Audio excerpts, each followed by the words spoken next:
고린도서 4장 16절.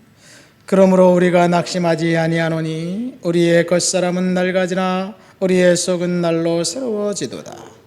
우리가 잠시 받는 환난에 경한 것이 지극히 크고 영원한 영광에 중한 것을 우리에게 이루게 함이니 우리가 주목하는 것은 보이는 것이 아니요 보이지 않는 것이니 보이는 것은 잠깐이요 보이지 않는 것은 영원함이라. 아멘.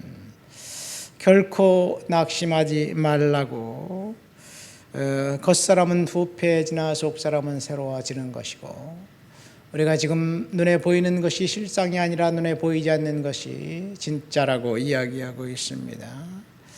사도 바울이 고린도에 가기 전에 바로 아덴이라는 도시에서 복음을 전했습니다. 아덴은 아테네입니다. 철학자들의 도시입니다. 이들은 범사에 종교적이었습니다. 거기에 보니까 알지 못하는 신에게라는 거 쓰인 팻말이 있고, 많은 신들이 있는데 자기들이 이미 존재하지만 알지 못하는 신들이 있을까봐 그 신들을 숭배하는 제단도 있었습니다. 어떤 신이든지 한 사람도 빠짐없이 다 경배하겠다는 그런 사람들의 생각이지요. 그래서 그 알지 못하는 신들에게라는 그 팻말을 보고 논리적으로 변증적으로 예수를 전했습니다. 그러다 보니까 논쟁이 되었습니다. 논쟁을 통해서 완벽하게 승리를 했습니다. 그러나 사람들이 논쟁에서 지고 변론에서 지고 바울의 말을 듣지 않기로 결정했습니다. 논쟁으로 변증으로 예수를 증거할 수 없다는 것. 그래서 사도 바울이 아덴에서 철저하게 실패하고 그 다음 도시로 간 것이 이제 고린도입니다. 이 고린도에 갔더니 고린도는 정말 세속적인 도시고 음란한 도시였습니다.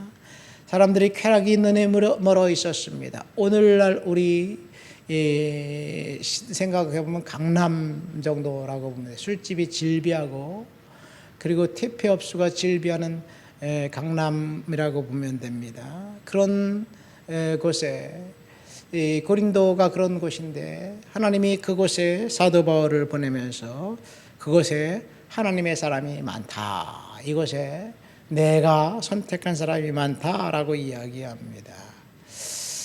우리의 경험으로 볼 때, 우리의 지식으로 볼 때 그곳에는 하나님을 전혀 모르고 거부하는 사람들만 가득 차 있는 것 같은데, 그런데 하나님의 생각은 달랐습니다.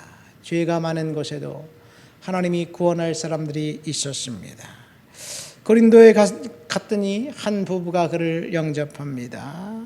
브리스길라 아굴라 부부입니다. 그래서 그의 집에서 교회가 시작되었습니다.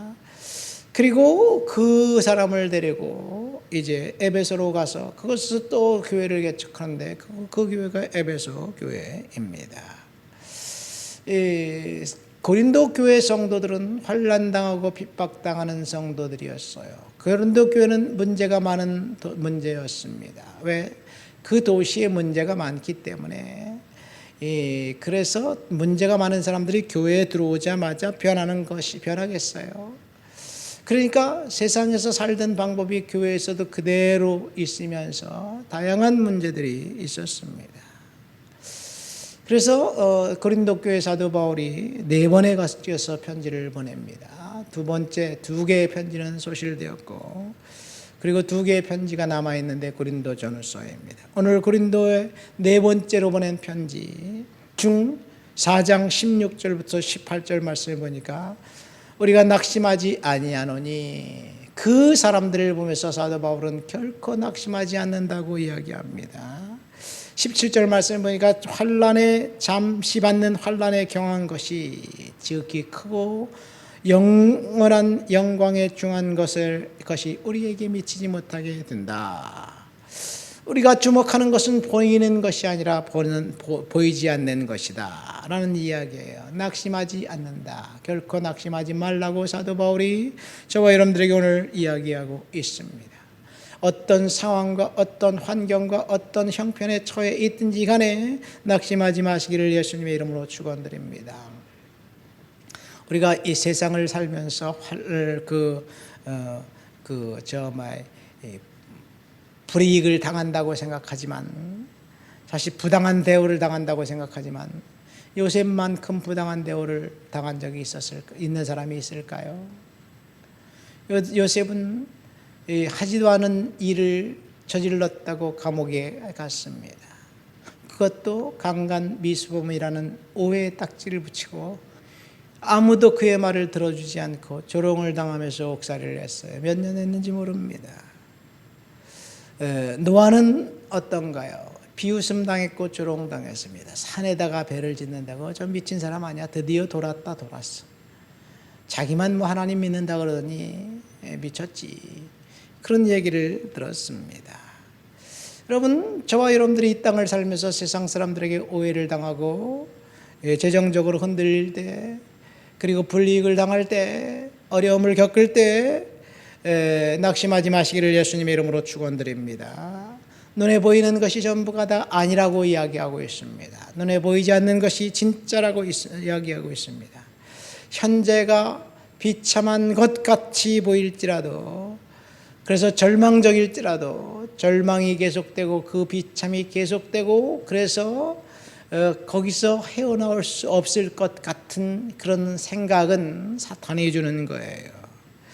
지금 당장 통장의 바닥에 돈이 났고, 지금 지불해야 될 돈이 나에게 있지만 내가 어떻게 해야 될지 모를 때, 그때 걱정한다고, 염려한다고 통장에 돈이 생기나요?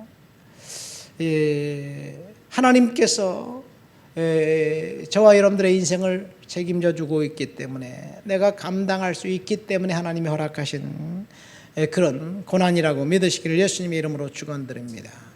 비참한 날들이 계속될 것이라고 사탄은 우리를 속이고 있습니다. 그래서 형편없는 그런 인생이 될 것이라고 사탄은 우리를 단정해서 속삭이고 있습니다. 그러나 하나님의 말씀은 결코 그와 반대라는 사실을 믿으시길 예수님의 이름으로 축원드립니다.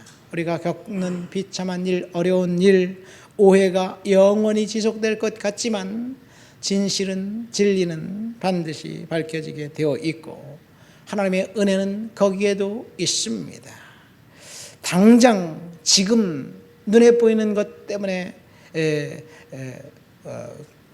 절망하지 말고 하나님이 우리와 함께 하신다는 사실, 그것이 팩트라는 사실을 믿고 우리는 믿음으로 살아가야 될 줄 믿습니다. 다윗을 보세요. 고난을 당했습니다. 당장 오해받아서 왕국을 집어삼킬 그 배신자, 그 다음에 쿠데타를 일으킬 그런 사람이라고 생각하고 사도 사울 왕이 그를 죽이려고 했습니다. 다윗은 그 사울 왕을 죽이려는 곳에 그 오해를 피해 도망다니는 것밖에 그 할 일은 아무것도 없었습니다. 그러나 그것조차도 하나님이 그를 훈련시키시는 연단의 기간이었어요. 연단과 훈련의 기간이 끝나면 하나님이 그를 들어 쓰실 거예요. 말씀을 맺습니다. 오늘 우리는 결코 낙심하지 말라고 썼는 사도 바울의 그 말씀을 귀를 기울이며 경청합니다. 이 고통스러운 상황을 해피한 엔딩으로 승화시킨 사람들이 성공한 사람들이에요.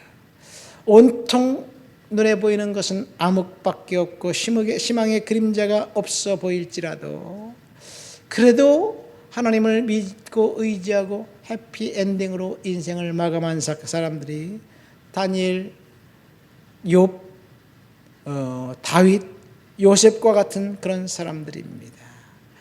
그들은 하나님의 은혜 앞에 믿음으로 살았습니다.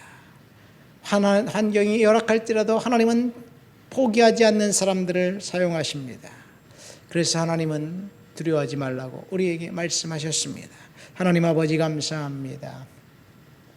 고린도 교회를 통해서 주신 말씀, 결코 낙심하지 말라는 말씀을 경청하면서 하나님 어떤 상황을 경험하든지 결코 낙심하지 않도록 우리들을 도와주시고 지켜주시옵소서. 예수님 이름으로 기도합니다. 아멘.